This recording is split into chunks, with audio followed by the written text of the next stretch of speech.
আজ সন্ধ্যায় সমুদ্র উত্তপ্ত হয়ে যায়, বজ্রপাত হয়, বিপদ আসে।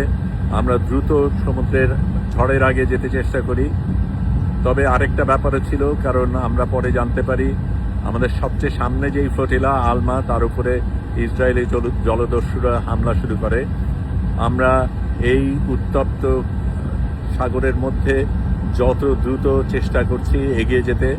আমরা সবচাইতে পেছনে, সবচাইতে বড় জাহাজ, কাজেই আমাদের উপর কি আসবে সেটা এখনো বোঝা যাচ্ছে না।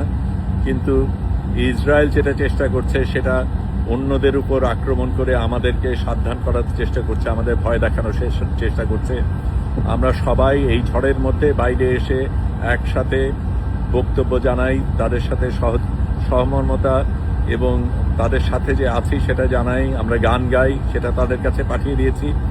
আপনারাও যে সাথে আছেন আমাদের সাথে, তাদের সাথে, এবং ইসরায়েলের বিরুদ্ধে আপনারাও যে লড়াই করছেন সেটা আমাদের জানাবেন, তাদেরকে আমরা পৌঁছে দেব।